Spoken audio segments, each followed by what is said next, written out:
Welcome to this update on how to use Canva as your weekly planner. I've been using it for a couple weeks now, and I just want to share some things that I've learned. So if you watched the first video, which I will link, this is an update to that video, just showing some of the things I've kind of figured out as I was playing around with using Canva. So again, the concept is using these brand templates in Canva. So if you go over here, and we go to our projects.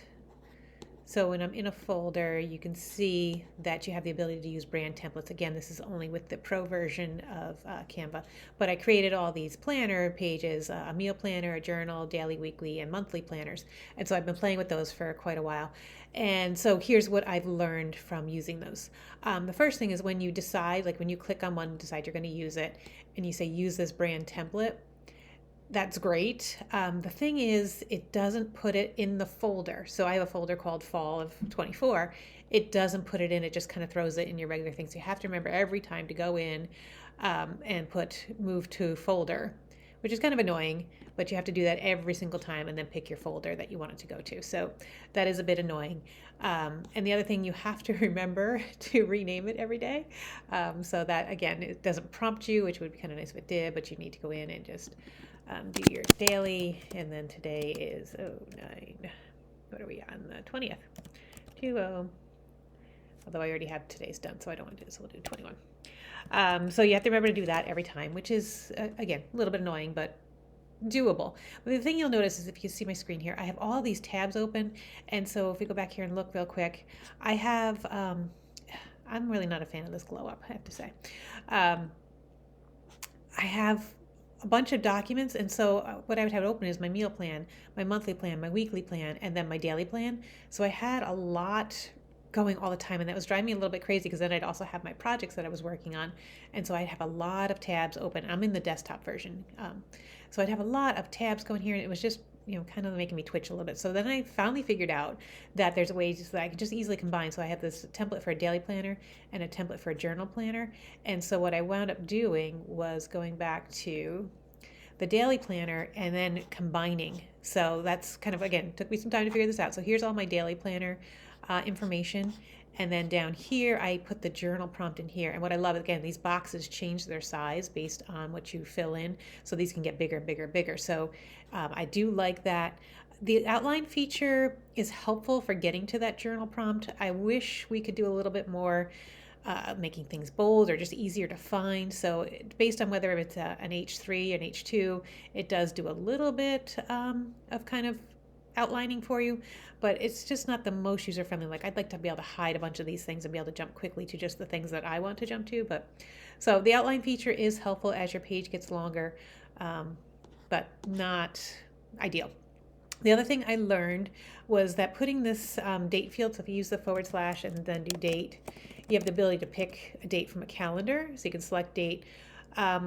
I found that this doesn't update, so as you're making each copy and you're going forward, it would stay stuck back on the original date. So if you did a date in August and now it's September or October, you have to kind of go through the date picker and keep changing it. So I just found that using the date feature on the template itself is not helpful. Once you've made your copy, yes, you can definitely go forward and then just do today, and it'll drop in today's date, which I liked. So don't put the date, at least my experience, don't bother putting the date in the template. Just do it in your daily copies because it just kind of screws things up a little bit for you. What else did I learn? So then I also went through to my monthly planner and I changed things. So before I had a meal planner, and this was kind of my meal planner, which was nice, and I liked having it because I could really get it big and do things the way I wanted. But again, I didn't like having all these tabs open. So in the monthly planner, I now added the meal planner right to it. So again, in the outline, I can get to it quickly. I just wish it was a little, I wish, again, I could customize this outline a little bit. But now I have my meal planner right inside here, so I don't have to have a separate document open. And and this is the template, so I could put the check boxes. So again, make sure, I kept doing this, I'd get into the template and I'd start filling things in and then realize I was in the template and not in a copy of the template. So make sure that what you do in the template is just the bare bones, so you go in and fill the blanks when you're actually doing when you're doing it for real, like all this text. You want to make sure you're not writing all this text in your template version, because that does tend to throw off, because every time you make a copy, all that text will come forward. So make sure only the bare stuff that you want to be in every copy is on your template, and then you can go forward. So that allows me to now keep the meal template closed, and then I don't need to keep the daily template and the journal template open. So that helped. The next thing I'm going to work on, again, if this outline was better, I'd be more encouraged to do it, but I can take the monthly template and combine, so I have a weekly template as well.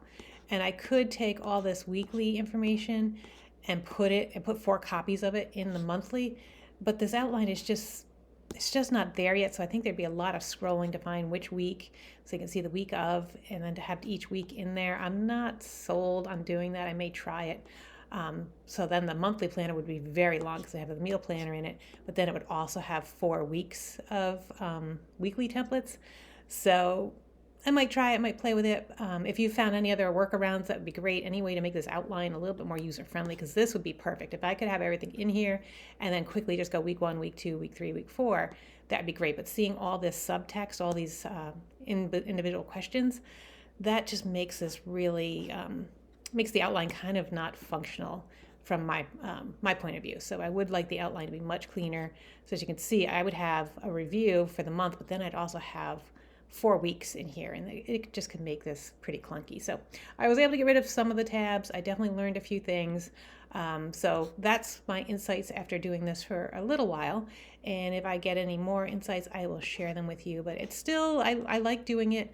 I still go back to Notion on a regular basis and kind of pull all my appointments, because all the big to-dos are in here, and then I bring them over into Canva for my daily plan. So this is not great for tracking long-term things. This is just great for on-the-fly daily planning, and also good just for like kind of setting up goals and things for your months and your weeks. But Notion is still my powerhouse, and it's still where I do most of my work. All right, that's it for today. I hope that this was helpful, and I will talk to you soon.